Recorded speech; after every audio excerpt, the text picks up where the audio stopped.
¿Nos enseñan las bodas de Caná que María intercede por nosotros ante Jesús? Quédate conmigo hasta el final, porque este no es un tema pequeño. Es uno de esos pasajes que parecen sencillos al principio, pero cuando uno los mira despacio, con reverencia y sin prejuicios, se da cuenta de que tocan preguntas muy profundas. ¿Quién es Jesús? ¿Cuál es el lugar de María? ¿Qué significa interceder? ¿Y cómo debe acercarse el creyente a Dios? En las bodas de Caná, el Evangelio de Juan nos cuenta que se acabó el vino. María se dio cuenta del problema, se lo dijo a Jesús y luego les dijo a los sirvientes: hagan todo lo que Él les diga. Después, Jesús realizó allí su primera señal pública. El relato está en Juan 2, 1 a 11, y ese detalle final no es menor.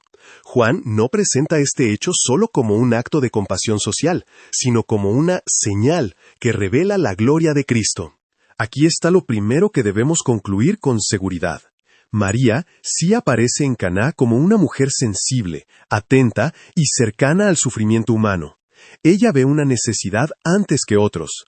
No hace un discurso, no toma el control, no intenta reemplazar a Jesús, simplemente pone la necesidad delante de Él.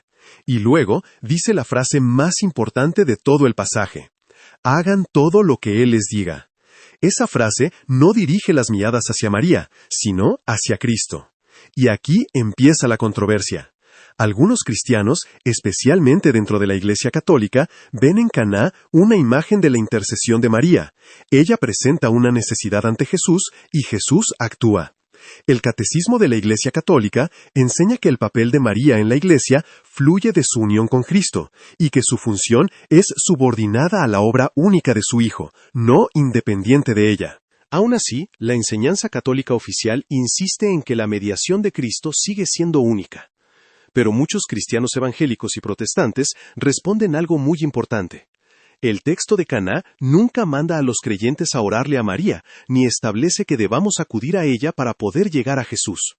Además, el Nuevo Testamento dice con una claridad tremenda: hay un solo Dios y un solo mediador entre Dios y los hombres, Jesucristo hombre. Eso está en 1 Timoteo 2:5.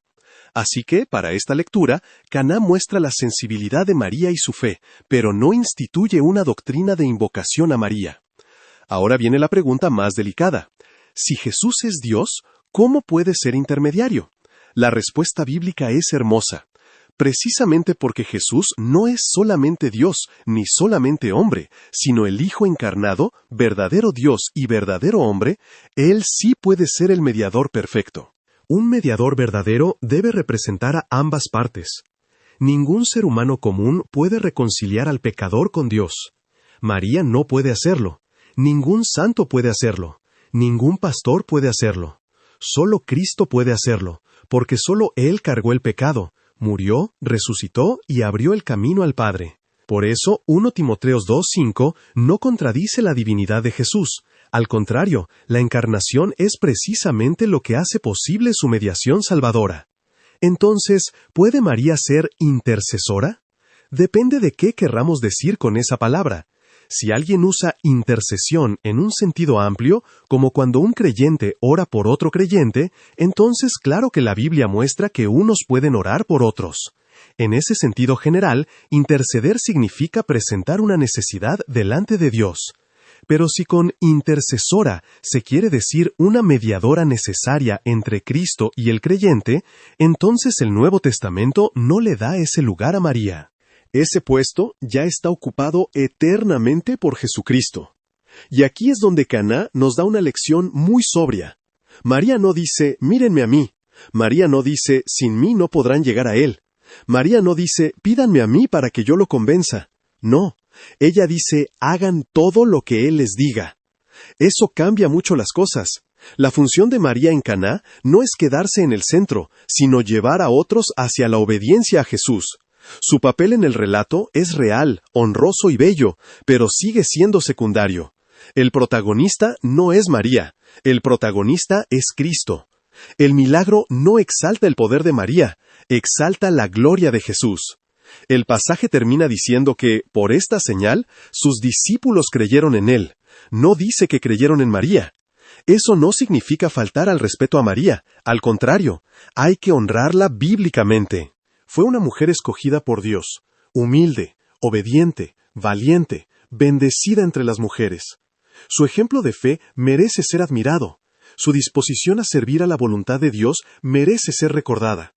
Pero honrarla bíblicamente no es lo mismo que darle funciones que el texto no le da con claridad. A veces, en medio de la necesidad humana, buscamos rodeos. Queremos a alguien más cercano, más tierno, más accesible, como si Jesús fuera frío, distante o reacio a escucharnos. Pero Caná no pinta a Jesús así. Sí, responde con una frase que suena fuerte: mi hora aún no ha llegado, pero al final actúa con compasión y poder. El mismo Cristo que manifestó su gloria en Caná es el mismo que después dirá que vengamos a Él. El problema no es que Jesús sea inaccesible. El problema, muchas veces, es que nosotros todavía no entendemos cuán abierto está su corazón para el que viene con fe. Yo creo que una conclusión sana, reverente y bíblica sería esta. Las bodas de Caná sí nos enseñan algo precioso sobre María, que una vida verdaderamente bendita no compite con Cristo, sino que siempre conduce a Cristo.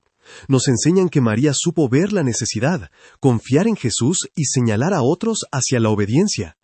Pero el pasaje por sí solo no obliga al creyente a pedirle a María que interceda, ni establece que ella sea una mediadora entre Cristo y nosotros. Más bien, la señal apunta a la gloria de Jesús y a la fe en Él. Y cuando el Nuevo Testamento habla doctrinalmente de mediación ante Dios, le da ese lugar exclusivamente a Jesucristo. Hay algo muy humano aquí. Mucha gente que ama a María de verdad no lo hace por rebeldía contra Cristo, sino por cariño, tradición, consuelo o costumbre espiritual. Eso hay que entenderlo con respeto. Pero también es cierto que la Iglesia debe tener cuidado de no permitir que el afecto sincero reemplace la claridad bíblica. Cuando una devoción, aunque nazca de algo tierno, empieza a ocupar un espacio que le corresponde solo a Cristo, ya no nos está ayudando, nos está desviando aunque no nos demos cuenta. Te dejo esta reflexión para que la medites en tu corazón. El mayor honor que se le puede dar a María no es ponerla en el lugar de Jesús, sino escuchar la frase que ella misma dijo en Caná y obedecerla de verdad. Haz todo lo que Él te diga. Esa es, quizá, la enseñanza más pura y más segura del pasaje. Y te invito a que me acompañes en esta oración.